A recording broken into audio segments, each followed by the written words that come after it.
Welcome back to another episode of It's All Been Trekked Before. This one, it's the return of the Archons, or is it the Archons? Say it however you want. They're returning, and that's this episode. Hey, and once you're done doing that, roll on over and check out the IABD shop. Yeah, that's where you get all your cool IABD Presents merch. You get the Universe Journey novel, Love's Lost is out there.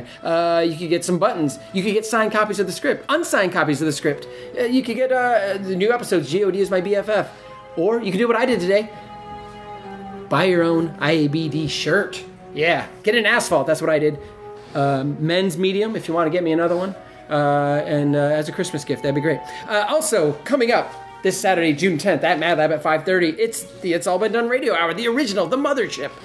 Live at Mad Lab. Get your tickets at madlab.net/tickets. It's new versions, future versions? Future versions. It's updated versions, modern day versions of the old radio serials. They're great to listen to, but even more fun to watch in person with your friends and coworkers. So bring them on out to Mad Lab.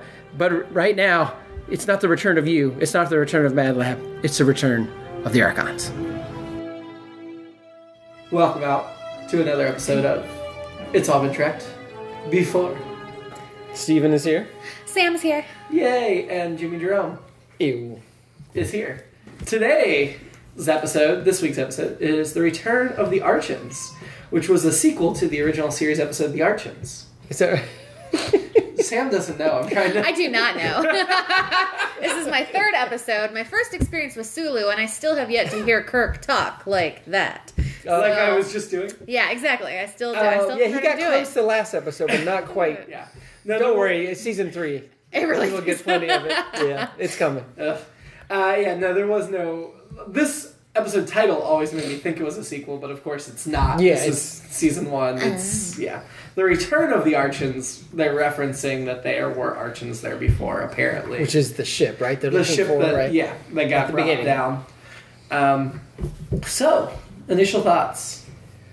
I remembered it as soon as it started. Mm-hmm. The Purge. Yeah, exactly. I did write The Purge, yes. Me too.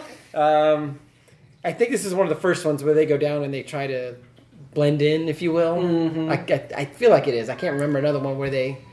Because like Miri, they just show up in their usual get-up and everything. And they don't get into a lot of... They just say they're looking for the Archon or the Archon.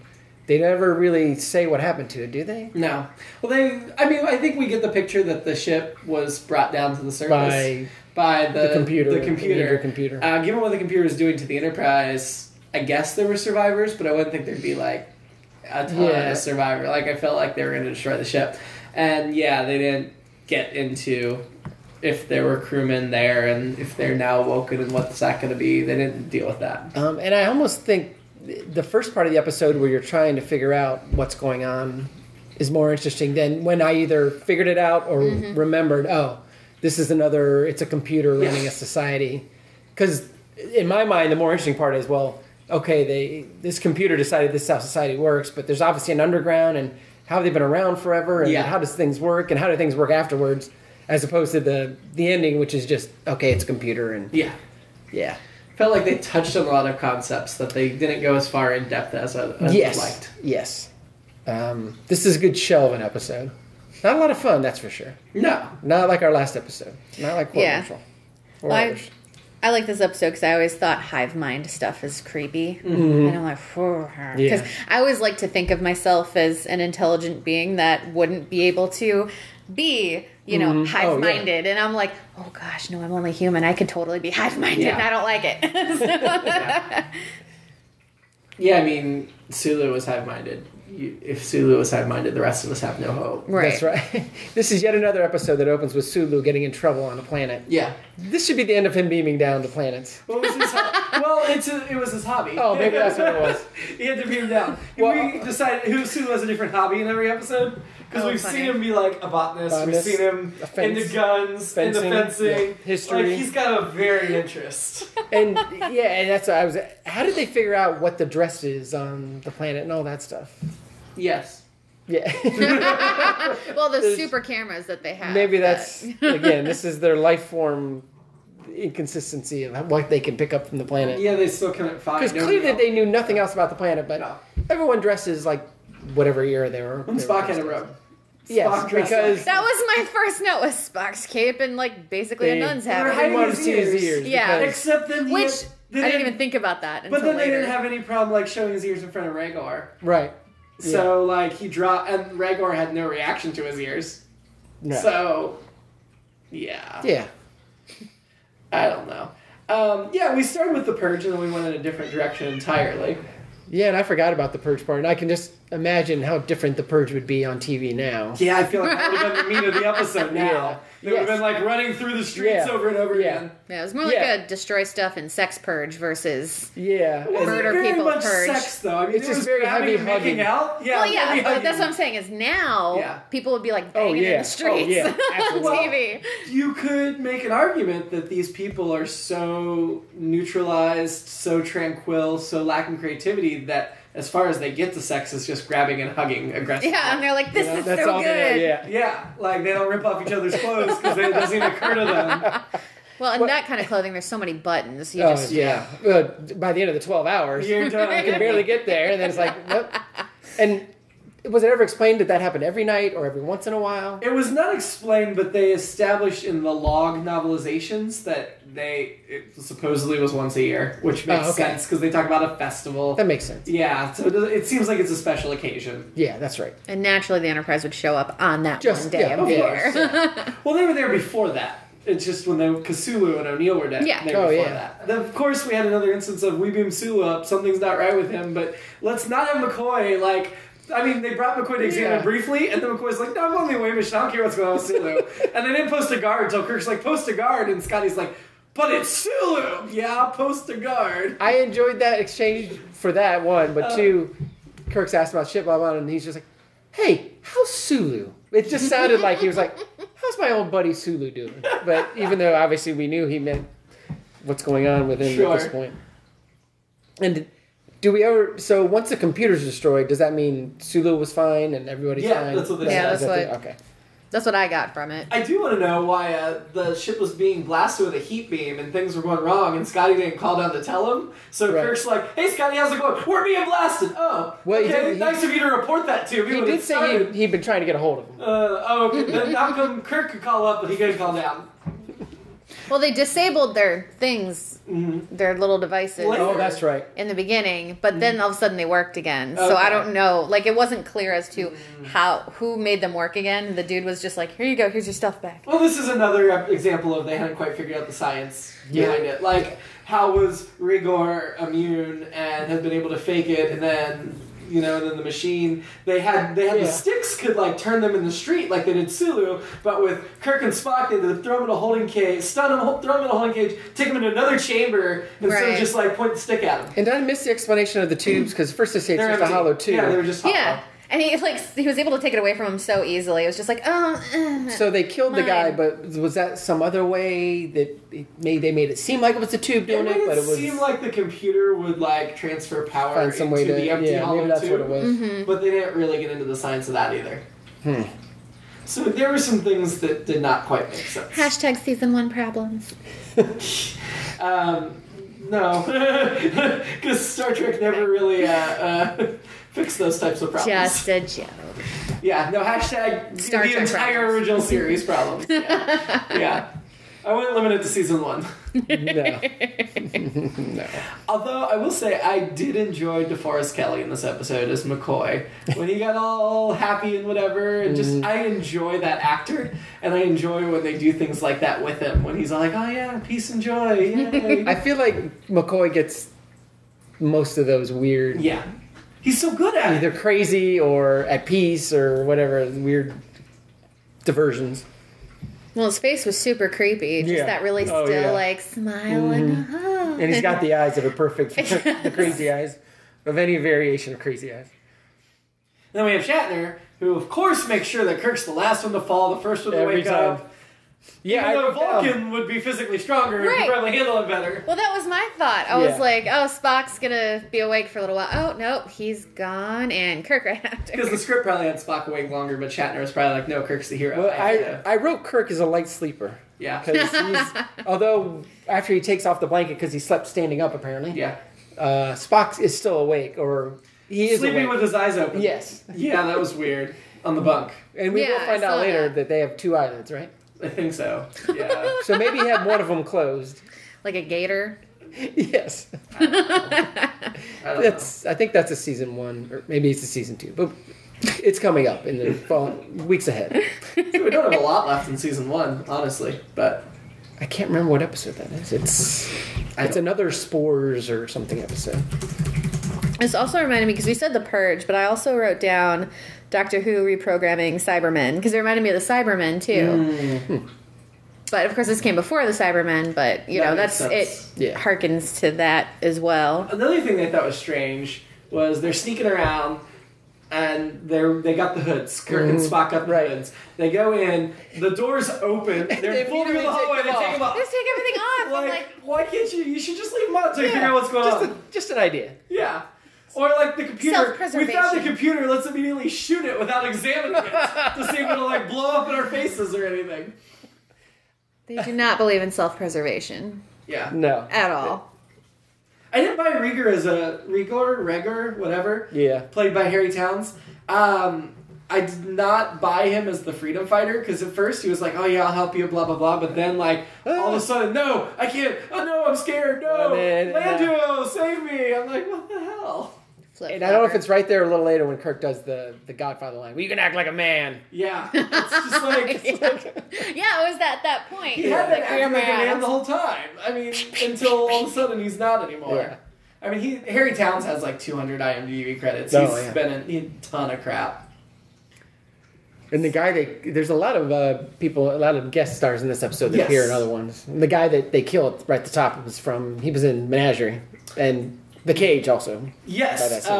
What was that guy's name? Tamar? No. Maybe it was Tamar. Tamar, yeah. Because I remember thinking, Tamar Braxton. John Lormer. He's famous for Creepshow. I love Creepshow. And Rooster Cogburn. Huh.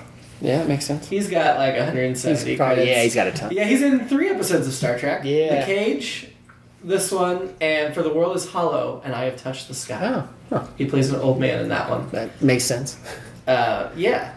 So he was Dr. Theodore Haskins in The Cage, the original unaired pilot. Yes. We also had the one officer who kept judging Rigor for not protecting his daughter. I did not like him. I'm like, shut your mouth, follow your captain. You're beaming down to an alien society. You should have had some training in Starfleet. Like, okay, we're going to wait and see how things go. Is he the one that had the good idea about beaming up, though? Yeah. They should have... Well, once the starship started getting fired on, you couldn't beam up. That's true. Yeah, until then. But it wasn't the worst idea. Or as you said, I think you said, beam up O'Neill. Yeah. Yeah. Because he and Sulu could hang out and be like, hey, body. How you doing? But Landry found where they were anyway. Right. So it didn't matter if he was asleep or... And God knows nobody else on the ship could possibly attend to him since McCoy's on the planet. Right. Nurse Chapel was out to lunch or something. Yes. She was having her weekly lunch with Smith Jones. There's no backup surgeon if McCoy's not there. Landru was played by Charles Macaulay. Yeah. Who's famous for Splash and Blackula. Huh. Interesting. He's got like 82 credits. So he's been around a bit. We have Marplon, who was almost like a Deus Ex Machina. Yeah. I mean, we did have a mention that there was a third person. Right. But just that not only is he a rebel, but he's infiltrated like the actual facility. Yeah. And then he wanted to take risks. They wanted them to save him. That was the thing with both of the Freedom Fighters. They wanted to be saved, but they didn't want to do anything to be saved. Right. And they were like afraid of the things that they would do to save them. Mm-hmm. Which didn't make sense to me. So Marplon was Torrin Thatcher, who's famous for the Seventh Voyage of Sinbad and a bunch of other stuff. He's got like 150 credits. So a lot of guest stars in this that have credits. Worked a lot. Yeah. Mm-hmm. Guess that's a good sign. Something's in its early stages. You get all these guys, or they had started their careers there. Well, there was no good science fiction on television, right? Or really much science fiction at all on television. So this was kind of for people that like sci-fi. They're like, oh yeah, this is what we want to do. Writers too, but then Gene Roddenberry did his thing and kind of messed stuff up. He frequently Not explaining the science. Yeah. I thought the music was better in this episode. After the last episode, it was terrible. It was. We had a lot of I call it the Song of the Sirens music whenever, whenever they got the happy face. Yeah. Yeah. Which will later happen whenever they gaze upon something amazing.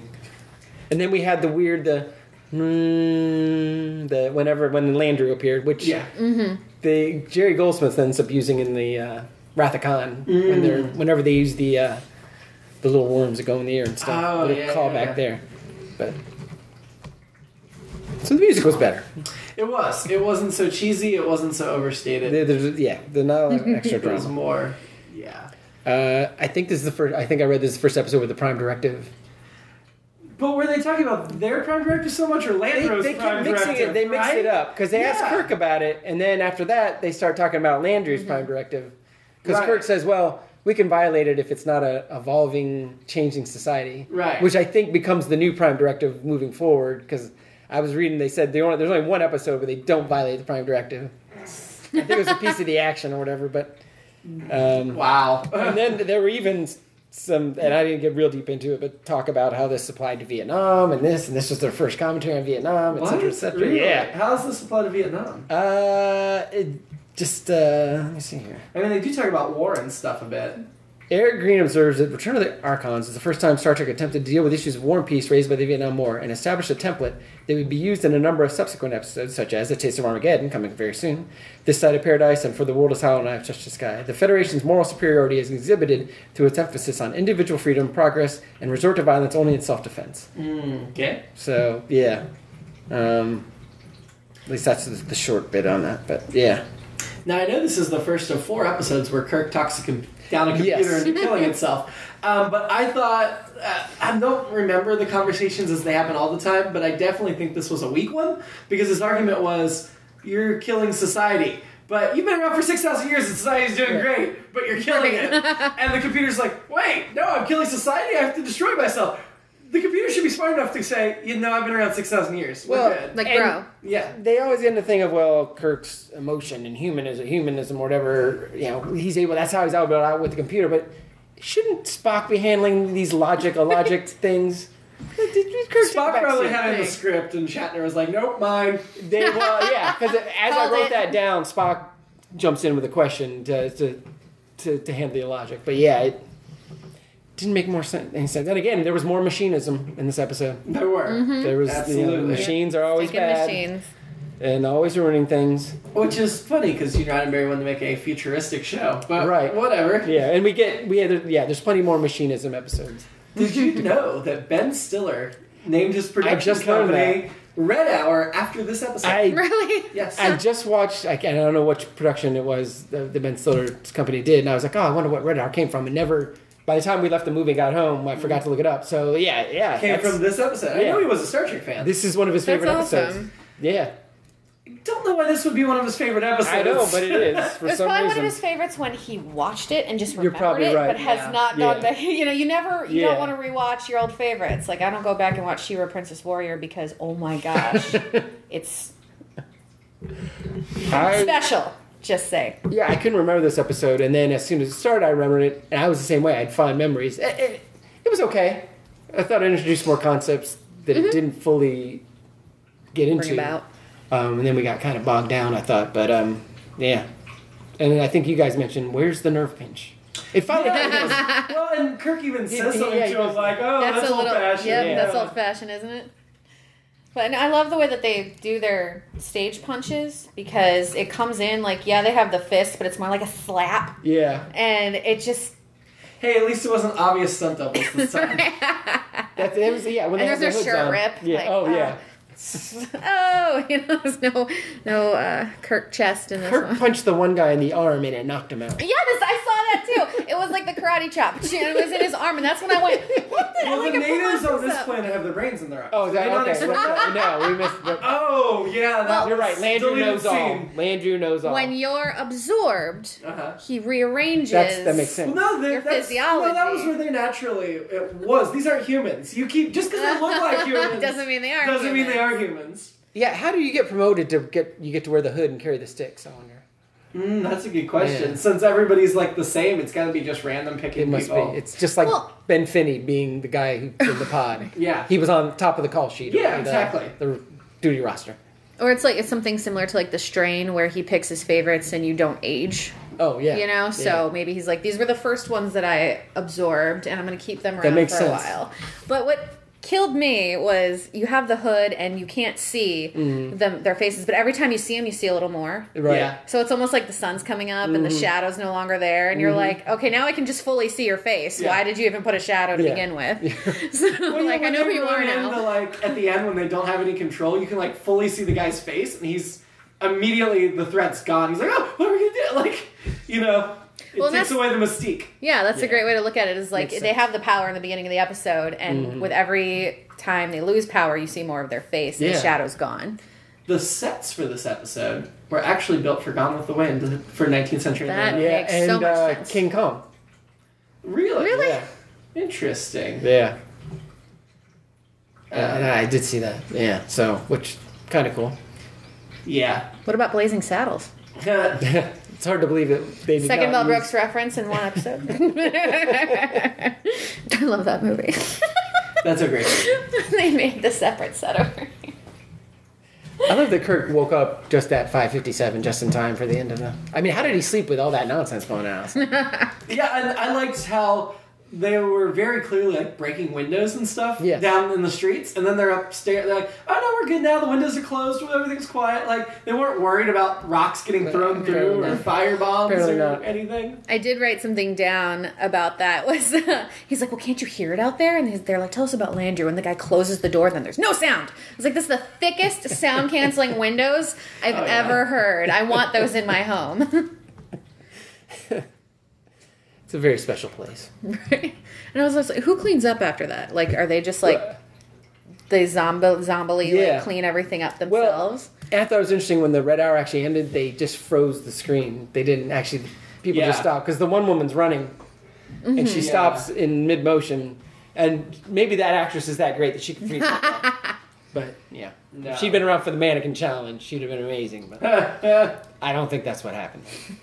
And then later they say there's millions of people on the planet, but it did not seem like there could possibly... They were only in one city. True, but... I want to know about the Valley. They're from the Valley. What's going on in the Valley? They do say the Valley people ways are different. There's a lot of things left unexamined here, which can be cool. I thought it was interesting, the phaser cut when they decided to blast open to see Landry is identical to the Garden of Forever. Foreshadowing a few episodes coming up. Well, they can't afford different Yes, that is, cuts, exactly. Cookie cuts. This was actually one of the first stories Gene Roddenberry ever developed for Star Trek. This was one of 3 scripts he tried to sell them when they chose the cage. So it was originally called The Perfect World, but it was one of the first three scripts he wrote, or first 3 story pitches he developed. Which I think is interesting. Then he just clearly can't let go of a good idea and kept copying it over and over again. Well, I made a couple notes of this episode and what's going on in our world now. So I'm like, okay, Landry is Trump. Joy, peace, and tranquility is Make America Great Again. And we hear him here. This is the only place we hear him, and that's Twitter. So, Very true. Bringing it all back to current days. I like how the light panel was super advanced technology. Yeah. And didn't they mention that I thought they commented on that was different from everything else. Yeah. And that computer we saw looked a lot like the Enterprise engineering room computers. Except that little zigzaggy thing going up and down. Well, yeah, that was interesting. I kept looking at that. Every time I was on screen, I'm like, zigzag, zigzag. And then it started getting faster, and then at one point I think it went up instead of down. I'm like, well, you knew it was done when that main little light went off. You knew it was over for the Landry computer or whatever you want to call it. And then the smoke. Oh, yeah. Which electrical smoke is black, I believe. Well, so, I didn't know that. Interesting. If I'm remembering my training. I don't know. I think electric smoke is black, or a dark gray. We don't know what that computer ran on. 6,000 years old. Yeah. Yeah, who knows what it's made out of? I mean, good thing they never had a power outage. Yeah, wait, if that old of a place, where's like the plug? That's what I'm saying. Why are you trying to shoot it with a phaser? Why don't you just go in there and unplug I kept it? talking about pulling the plug, literally. Yeah. So, yeah, and again, that's another interesting idea, is it's been 6,000 years, so was their society in that kind of, essentially the same as we see it now? No, they established it was more advanced. Oh, they Yeah, they rolled went it back. backwards. Yeah, okay. Rolled it back. Huh. Which is weird. There's a lot of weird thoughts in this episode. Yeah. They're interesting, but they don't seem logical. But, Mm-hmm. Totally logical. not a lot of... We talked about the new effects, the phaser effects. Yeah. Were not changed. No, I feel like the planet shot's probably the only thing that was updated this episode. Yeah. Again, Uhura had nothing to do and was completely Yeah, and I wrote down 2 seconds of Uhura is better than most TV, because or maybe it's just like I just savor the 2 seconds that I get to see her. I'm like, okay, that's Maybe you amazing. appreciate her so much because they use her so little. It could be. There could be something to If it. they gave you lots of Uhura, you I'd be might willing not to like her take my as much. chances. Okay. Getting sick of her. But that's not going to happen too much. No, not at all. What other notes do you have? That's most of them. I had one last one, but that's my my alternate episode is the survivors of the Archon. What happened? Yeah. Because I feel like After they came out of the trance, did the Enterprise take them home, or did they stay and help rebuild the right, planet? yeah. Because I was wondering because You think the Enterprise would take them home? it'd been 40 years, right? Yeah, something So like that. some of them should have survived. Yeah. But I'm just Maybe curious you'll- what Landry did with them. Did they? Because they obviously some of them survived because those guys knew about them, right? Right. Because that's why it's Return of the Archons, which. As the prophecy foretold. So That's- who oh, said that's this right. prophecy? I was curious so about there what the has prophecy to have was, been yeah. a survivor to give a prophecy. Oh, that's right. Because they probably said somebody else is going to come. Yeah, for us. someone will come. And he was probably not really prophesizing, more just like, I know they're going to come rescue us. Yeah. They'll find us. I'm just super positive, you guys. So, we didn't really do a fashion beat part of this, but we've touched on a couple fashion Yeah, things. it was whatever. The I robes guess the were robes were. interesting. Yeah, I remember I think the shot of them in the robes with the guy heading that way will start showing up at the end of episode soon. Mm-hmm. It's one of the iconic shots. What got me with the robes is we talked about these outfits having a lot of buttons. You wouldn't be able to get to the sex anyway in 12 hours. But everything's like, that old school, everything's going to be handmade because it was the time period. Right. But again, they're aliens, so who knows. But if they're traditionally going with that actual time period, you're not going to have Velcro. And those robes were Velcro. Oh, yeah. That made me laugh inside. Down there they had all the advanced stuff. So Velcro was considered advanced. Yeah. Oh. Did you have any other notes? No, the Velcro is my last one. Nothing military applies to this episode, not really. Yeah, we don't they don't typically assimilate like that, so. Does the military have rules that when you come across a culture that you're not supposed to mess with? Well, since it happens so often. I figured. Those uncharted lands where you find, like King Kong. So, we're not supposed to. I feel like there wasn't that much to discuss in this episode. Not a lot. It was pretty. Yeah. It was a straightforward episode. And it wasn't full of major plot holes. I mean, there were some things we complained about, but for the most part, it was a pretty well constructed episode. Yeah. Mm-hmm. Yeah. It was enjoyable, but it wasn't, fun. It was just it's an interesting sci-fi story. Yeah, there wasn't huge, great action. It was definitely one of those, we have these great ideas. We're not going to get through them. Yeah. We're not going to examine them very much. No. We have 50 minutes, and we have to... And we're going to reuse a Resolve bunch the of plot. sets and costumes from other movies that we have. Yeah. So because other than the hoods, the other costumes were just from Gone with the Wind or something. or the Virginian or whatever was Yeah. shooting nearby at the time. This was an episode where they were running out of a budget, so they're like, "Can we Probably. just? Hey guys, you're on your lunch break, right? Can we just shoot a quick scene? It'll be okay." You're about my size, right? Yeah. And then when they're underground, that's like the lot to the left where they're shooting the mummy. Yeah. So just put it all together. So does Tula take your cake, or is it still Barrow's? It still borrows. Yeah, Yeah. she's got staying power. Yeah, that yellow feathered showgirl. She's really got. Yeah, we laughed at the time. I can't believe she's stuck around for 7 episodes too. There just really haven't I don't been know that this many person. women. No, in that. and I don't. You had lots of choices. I don't know a lot of the names though. The one guy that was really cute was after they're like, is Sulu okay? And he's like smiling like a goof. It was the dude to his right that was in the foreground. I was like, he was cute. He's on the panels. I don't know. That's not enough to go on. I know. I don't know who it is. Okay, cute guy at panel. Was he the guy? He was in a yellow shirt. Oh, okay. In the very end, like right after Sulu was at the end. Oh, yeah. That was a great moment, too.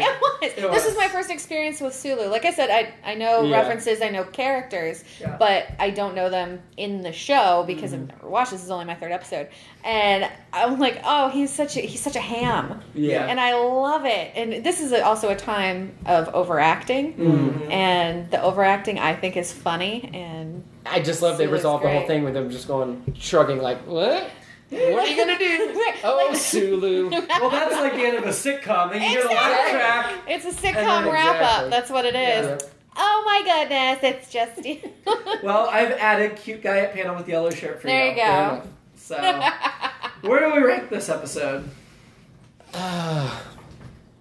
What was the last episode? Court Martial. Court Martial. Let's start there, above or below the last episode. It was better constructed. Yeah. Yeah. Wasn't as fun. Wasn't as fun. If we put it above, what would it be below? Arena is the next one up. I don't know these episodes as well as you guys do. I think I have to put it below Arena. Yeah. And probably Court Martial. Below Court Martial? Yeah. Yeah, I would go with that, just because the fun factor. Right below Court Martial is Squire of Gothos. I feel it's not the same episode, but it's somehow it's different. Omnipotent. I mean, I like Trelane a lot more than I like these guys. I do too. So, but then below that's Miri. I think we can put it above Miri. I think that was a good analysis. I'm gonna have to watch that episode because you guys referenced it a Miri? lot. Or yeah. Oh yeah. So the thing with Miri is there's something about Miri. We never even did that joke. We did. That's why you need me around more often. Yes, I am so fun. I usually don't like puns, but I'm gonna let that one. That's a good one. That is a good play. The thing about Miri, I was like, oh, this episode's boring and stupid. I don't like it. And then we watched it, and I was like, oh, this is a pretty good episode. Yeah. But then, a week later, I'm like, that episode's boring and stupid. So it's only good when you have just watched it. Yeah. If you haven't just watched it, it's like, no. It just... Yeah. Our next episode is Spacey. Yeah. Which is the episode with Khan. This is Khan Noonien Singh. The description, according to IABD, is, while on patrol in deep space, Captain Kirk and his crew find and revive a genetically engineered world conqueror and his compatriots from Earth's 20th century. The SS Botany Bay. Yup. And there's a couple of novels, I know we've talked about it, maybe not on the podcast, but that explain how the eugenics war actually happened in the 1990s. Oh, really? And Khan controlled a quarter of the planet, and none of us knew about it. Huh. They basically took a lot of international incidents and terrorist attacks and things, and linked them together into this whole secret world war that the general public didn't realize. After the fact, because this eugenics war was established in the 60s that would happen in the 90s. So in the late 90s, somebody actually did the work and made a book that made that still make sense. It's actually really good novels. Yeah. There's 2 before he goes into space, and then there's 1 on setting off of 5 after he's marooned. So that's it for Return of the Archons. We will be back real soon. Enjoy your week. Bye.